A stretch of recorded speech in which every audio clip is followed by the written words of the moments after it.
तो सीरीज को आगे बढ़ाते हैं और इस पूरे कॉन्सेप्ट को हम 4 फेज में समझेंगे। पहला जो फेज रहेगा वो हार्डवेयर का है, यानी किस तरीके से जो हमारा माइंड है और शरीर है पूरा वो डेवलप हुआ। उसके लिए हम थ्योरीज का सहारा लेंगे और जो थ्योरीज हमने जिसकी थ्योरीज ली हैं या जहाँ जहाँ से कॉन्सेप्ट उठाए हैं उसकी जो सोर्सिंग है पूरी वो वीडियो के एंड में जो है वो लगा दूंगा या डिस्क्रिप्शन में दे दूंगा।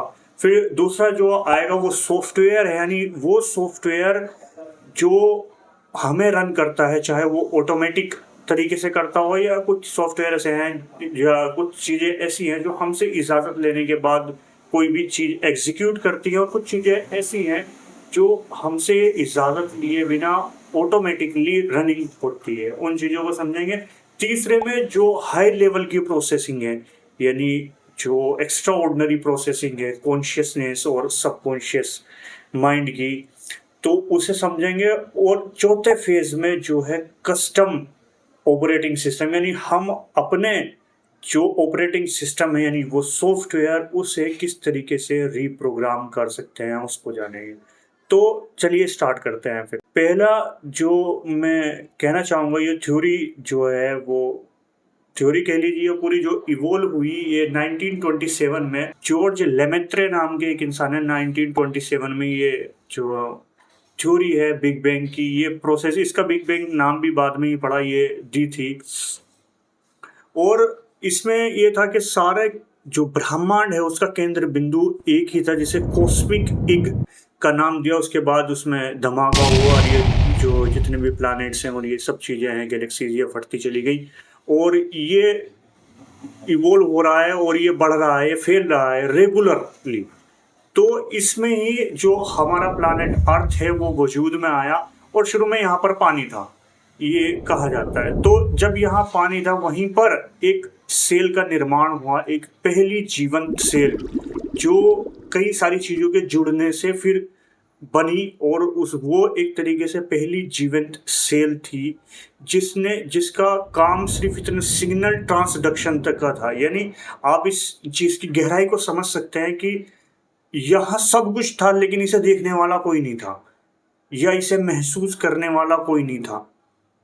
तो पहली सेल का जो निर्माण हुआ वो प्रोकैरियोट सेल का निर्माण हुआ जो सिग्नल्स ट्रांसडक्शन का काम करती थी। उसके ऊपर मेम्ब्रेन थी और वो अगर सिग्नल्स खतरे के होते तो पीछे हटती थी और सिग्नल्स अगर जो है खाने के होते थे तो आगे बढ़ती थी। इतना ही काम था उसका। और आज के टाइम में अगर उसे देखें तो बैक्टीरिया उसका एक सरल उदाहरण होगा। तो दूसरे चरण में जब जीवन पहुंचा तो यूकैरियोट नाम की एक सेल डेवलप हुई जिसके अंदर माइटोकॉन्ड्रिया और न्यूक्लियस था। अब जो बाहर की जितनी भी इंफॉर्मेशन थी उसे मेम्ब्रेन के जरिए अंदर सेल्स के अंदर तक पहुंचाया जाने लगा, यानी मेम्ब्रेन डिटेच करती और सिग्नल्स अंदर न्यूक्लियस या माइटोकॉन्ड्रिया तक ट्रांसफर कर देती थी।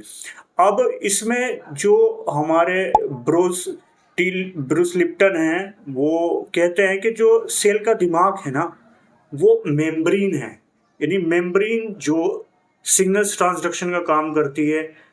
तो वो सेल का न्यूक्लियस जो है ना वो दिमाग नहीं है, सेल की मेम्ब्रेन उसका दिमाग है। इसे आगे समझेंगे और विस्तार से। तो ये एक तरीके से मेम्ब्रेन जो काम करती थी वो बाहर के सिग्नल्स को प्राप्त करके न्यूक्लियस और माइटोकॉन्ड्रिया तक पहुंचाती थी कि किस तरीके से हमें आगे फंक्शन करना है, खाना है तो आगे बढ़ना है, पीछे हटना है। और जब जीवन अगले चरण में पहुंचा, इसका जो उदाहरण है वो अमोएबा है जो यूकैरियोट सेल है।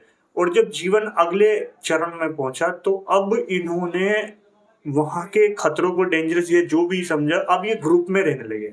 4 सेल, 5 सेल, 10 सेल एक साथ रहने लगे। लेकिन एक जो ध्यान देने योग्य बात थी, ये सब इंडिपेंडेंट थे। रहना है साथ में चिपक के लेकिन इंडिपेंडेंट है। अगर इन्हें प्रे करने जाना है, शिकार के लिए जाना है या जो भी खाना खाने जाना है इन्हें, तो ये छुट के एक से अलग होकर के जा सकती थी और आकर के ग्रुप में शामिल हो सकती थी। तो अभी तक भी ऐसा कुछ नहीं था कि ये आपस में जुड़ गई हूँ। अभी तक ये सब इंडिपेंडेंटली काम कर रही थी। इनके अंदर का जो फंक्शंस है वो पूरा अलग था, यानी एक जीवन अलग, एक सेल का अलग जीवन, दूसरी सेल का अलग जीवन। अब जो इसका एग्जाम्पल है वो गोनियम है, गोनियम इसका एक सटीक एग्जाम्पल है। अब जो नेक्स्ट दूसरे चरण में जीवन पहुंचा तो वहां स्टार्ट हुई वोल्टेक्स, यानी इन्होंने जो है वो गोल घेरा बनाकर रहना शुरू कर दिया, यानी अंदर से खाली और बाहर से सारी सेल्स जो हैं वो लगी हुई थी। तो ये एक तरीके से वोर्टेक्स बनाती थी, ऐसे घूमती थी, जो भी पोषण तत्व है इनके अंदर आ जाते थे, शिकार अंदर आ जाता था और फिर ये से खाते। तो इसका जो एग्जाम्पल है वो वोल्वोक्स इसका एक एग्जाम्पल है। अब इससे जीवन जब इससे अगले चरण में पहुंचा, इस वोल्टेक्स से 3D एक 3D गुच्छे का जन्म हुआ, यानी सेल्स जो बाहर रहती थी, अब जब उनकी क्वांटिटी बढ़ी, यानी 1000, 2000, 3000, जो कि एक स्थायी नंबर नहीं है, ये वेरी कर सकता है, तो उसके अंदर भी सेल्स ने रहना शुरू कर दिया। यहां से पहला एक मेजर ट्रांसफॉर्मेशन शुरू हुआ। अब जो सेल्स बाहर सिर्फ रहती थी, अंदर से खाली था, वो गुच्छा बनने लगा और अंदर से एक तरीके से भरने लगी सेल्स, और ये एक तरीके का ये समझे चिपचिपा जीव मान लीजिए, चिपचिपा जीव के जैसा बनने लगा। अब जो मेजर प्रॉब्लम हुई, जो इवोल्यूशन आगे बढ़ा, वो ये कि बाहर की जितनी भी सतह की सेल्स थी उनको न्यूट्रिशन भरपूर मात्रा में मिल रहा था, यानी उन्हें पानी, ऑक्सीजन और जो जरूरी तत्व है जीवन के लिए वो मिल रहे थे, लेकिन अंदर की जो सेल्स थी, जो अंदर थी, उन तक खाना पहुंचना मुश्किल हो रहा था। तो उससे जब न्यूट्रिशन नहीं मिलने के, ऑक्सीजन नहीं मिलेगी तो मृत्यु निश्चित है। अब यहीं पर जो इवोल्यूशन ने मेजर कदम बढ़ाया वो ये है कि जो बाहरी सतह की सेल्स थी उन्होंने सिकुड़ना शुरू किया, ऐसे या जैसे भी उन्होंने सिकुड़ना शुरू किया और सिकुड़ करके एक नाली बनाई। उस नाली से पानी का रिसाव शुरू हुआ और अंदर तक सेल्स तक न्यूट्रिशन पहुंचने लगे।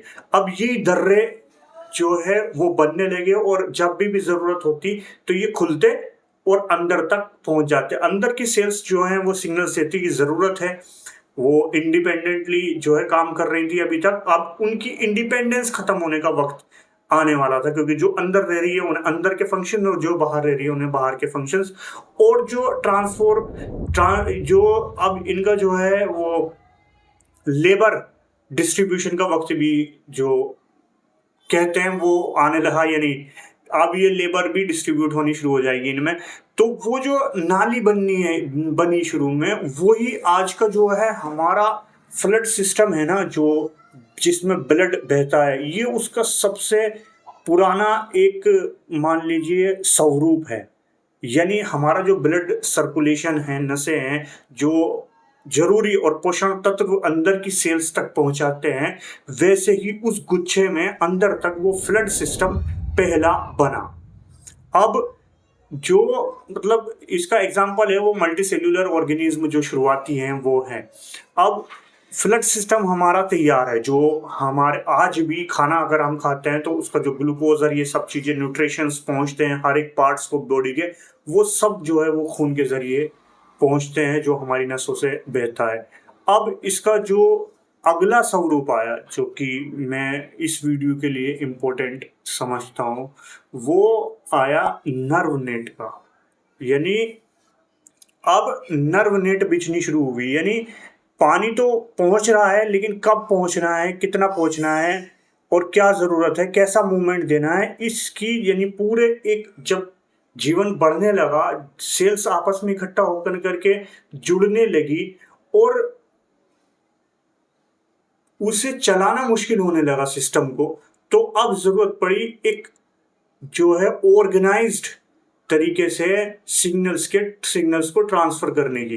मान लीजिए एक जगह पे एक किले में लोग रह रहे हैं गोल घेरा बना करके, अंदर के लोग कुछ कह रहे हैं, बाहर के लोग नहीं समझ रहे हैं, तो एक गवर्नमेंट की तरीके से स्थापना कह लीजिए, या वो गवर्नमेंट भी नहीं कह सकते हम उसे, क्योंकि वो शुरुआती रूप है सिग्नल्स को ट्रांसफर करने का। कुछ लोग या कुछ लोगों की जो टुकड़ी बना लीजिए कि भाई बाहर सिग्नल देकर आओगे, ये चीजें की आवश्यकता है या इस तरीके से काम करना है, तो ऐसे ही नर्वनेट के तार बिछने शुरू हुए जिससे कि सिग्नल्स का ट्रांसफर होना या फिर सिग्नल्स ट्रांसफॉर्मेशन के लिए वो सिस्टम बना एक तरीके से, ये समझ लीजिए। उसमें से ही पहली बार जो है सिग्नल्स ट्रांसफर होने लगे। और जो फ्लड सिस्टम था वो मैंने बताया, अगर इस तरीके का कोई अभी का उदाहरण ले ले तो जेलीफिश इसका एक उदाहरण है, जिसमें सिर्फ फ्लड सिस्टम ही मौजूद है। और जो नर्व नेट है जिसमें सिर्फ सिग्नल्स ट्रांसफर करने की एबिलिटी है, वो कह लीजिए जियो इस टाइम हाइड्रा है।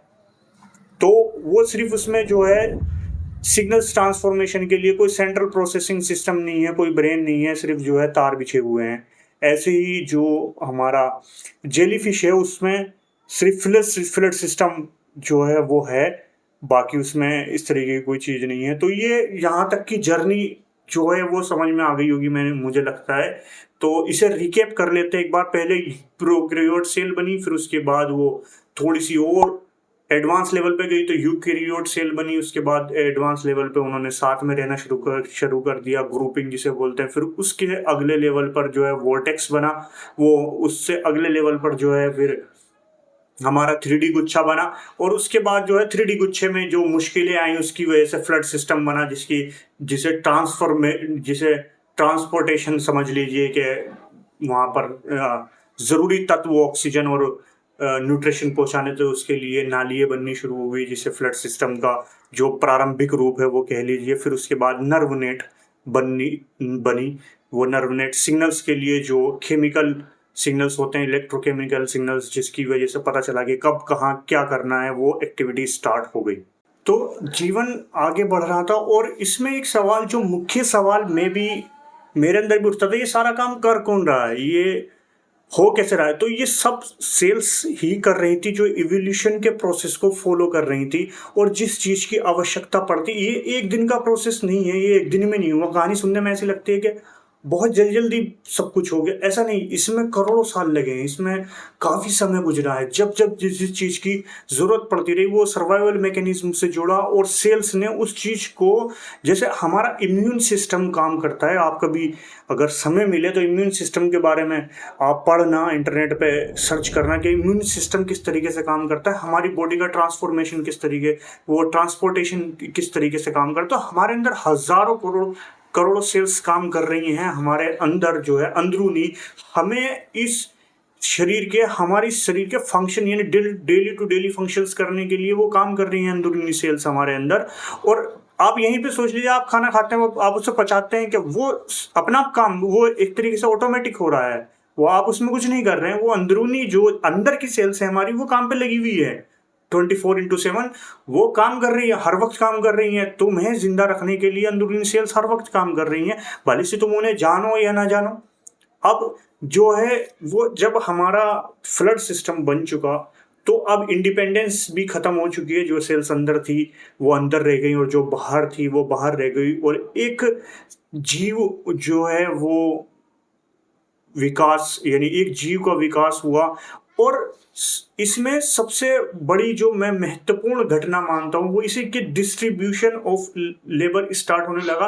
यानी जो अंदर की सेल्स थी, उनके हिस्से में जैसे पाचन क्रिया और ये इस तरीके के काम आए कि भाई खाने को पचाना है, एनर्जी ट्रांसफ़र करनी है, और जो वेस्टेज है उसे निकालना है। बाहर की सेल्स के अलग काम है, जैसे सिग्नल्स ट्रांसफ़र करने का काम, बाहर क्या हो रहा है, बाहर के वातावरण में क्या है, वो अंदर को जो है वो सिग्नल्स ट्रांसफ़र करने लगी। उसी तरीके से शरीर की मूवमेंट भी होने लगी, यानी वो जो मल्टी सेल्यूलर क्लस्टर था उसकी जो है मूवमेंट भी स्टार्ट होनी शुरू हो गई। कहाँ वो, तो अब इसके लिए सबसे बड़ी चीज़ की जो आवश्यकता पड़ने लगी वो है एक सेंट्रल ऑपरेटिंग सिस्टम, यानी जो इन सबको कंट्रोल कर सके, हर चीज़ का फंक्शन देख सके।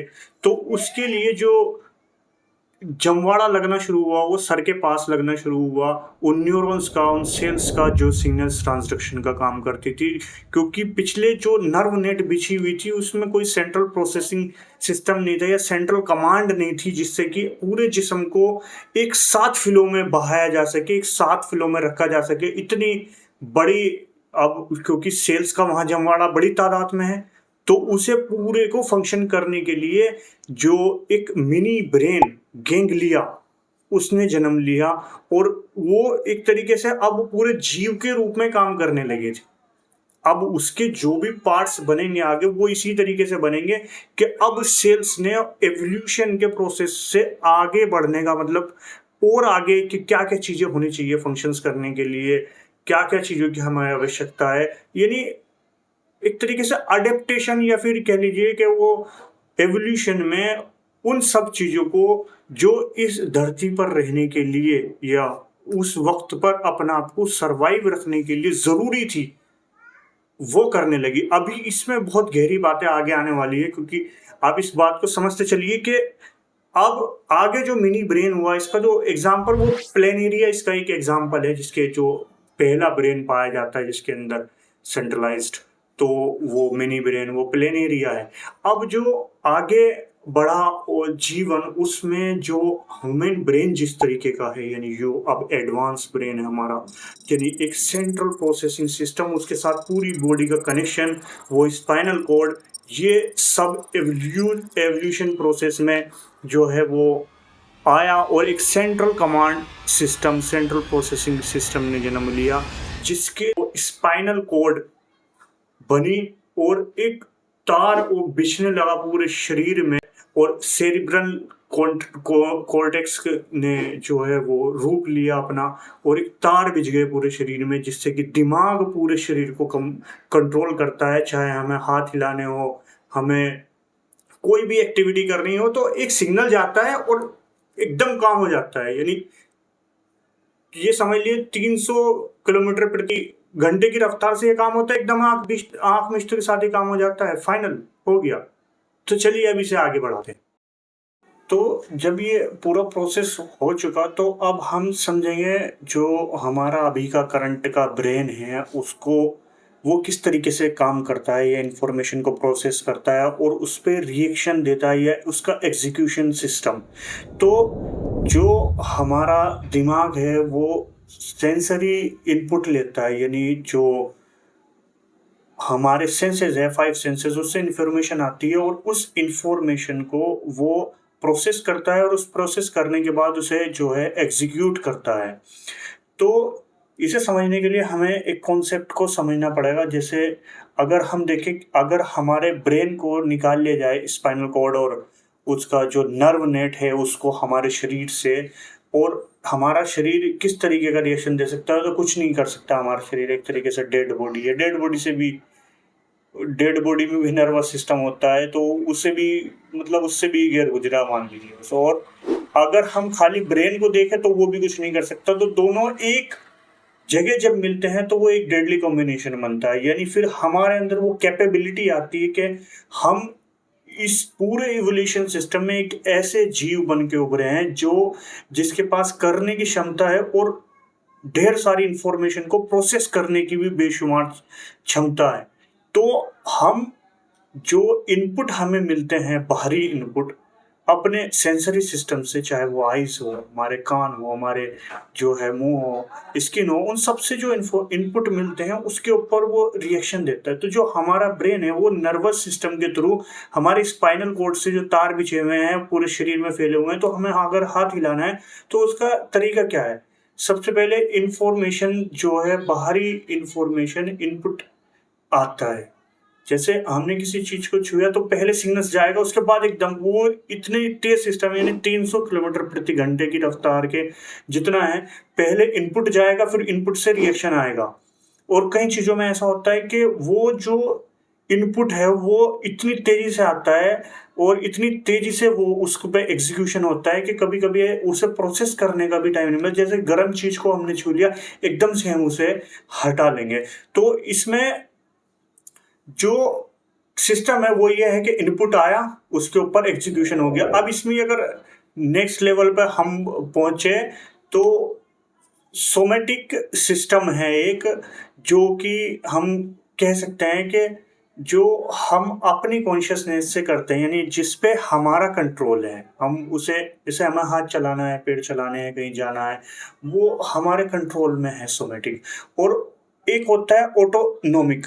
ऑटोनोमिक ऐसे सिस्टम्स हैं जो अपने आप ही काम करते हैं, और ये मानता हूँ ये बढ़िया भी है, अच्छा भी है, क्योंकि इसमें जैसे खाना पचाना और दिल का धड़कना, इस तरीके की चीज़ें सम्मिलित हैं। ये अगर हमारे जैसे इंसान के कंट्रोल में रख दी जाती, हम सोचते 2 दिन का खाना 3 दिन का खाना चल परसों पचा लेंगे तरसों पचा लेंगे, लेकिन ये सब जो इंटरनल काम है हमारे, यानी जो मोस्ट इम्पोर्टेंट काम है इस शरीर को जीवित रखने के, ये ऑटोनोमस है, यानी ये अपना आप कार्य करते हैं और ये हमारे शरीर को जीवित रखने में और उसे प्रोग्रेसिव बनाए रखने में और उसे एनर्जी सेव करने में, ये सारे जो है काम उस अपने हाथ में है, दिमाग के, जो ऑटोनोमसली वर्क करता है। और जो ऑटोनोमस में भी है, जैसे सिंपैथेटिक सिस्टम है, जिसमें एक सिस्टम आता है फाइट एंड फ्लाइट मोड का, जो कि एक तरीके से बहुत इम्पोर्टेंट हमारे सर्वाइवल मैकेनिज्म के लिए है। तो फाइट एंड फ्लाइट मोड में यही होता है, अगर हम किसी इनपुट आता है कोई भी हमारे शरीर में के सामने खतरा है, तो वो मोड एक्टिवेट हो। उस मोड में ऐसा होता है कि हमारा जो ब्लड का सर्कुलेशन है वो हाथ और पैर में सबसे साथ सब जगह ब्लड सर्कुलेशन रुक जाता है, और जहां जरूरत है वहां पंप कर देता है। भागने के लिए जरूरत है तो पैरों में वो पहुंच जाएगा और बाकी सारे काम रोक दिए जाएंगे। तो ये एक ऑटोनोमिक, यानी इस तरीके का, और ये सर्वाइवल के लिए बहुत जरूरी है। आप जानते हो कि क्या कीमत हो सकती थी इस चीज में डिले करने की, या फिर भाई सेंसिंग सिस्टम से इंफॉर्मेशन आ रही है, कान से हमारे आ रही है इंफॉर्मेशन, के सामने शेर है, वो शेर दया नहीं करेगा। वो इतना खतरनाक है, वो इतना खतरनाक था उस समय पे, चाहे जब जीव समुद्र में भी थे, वो इतना खतरनाक मामला था कि आपकी एक छोटी सी लापरवाही जान गई आपकी। दूसरा जो सिस्टम है वो इसीलिए इतना बहुत, मतलब जो दूसरे जीव हैं वो बहुत क्रूर हैं, उन्हें रहम नहीं है उनके दिल में। अगर शेर का इनपुट मिला या प्रीडेटर का इनपुट मिला कि सामने जो है वो शिकारी है और तुम नहीं भागे और प्रोसेसिंग सिस्टम में टाइम लगा दिया, नहीं बचोगे भाई तुम।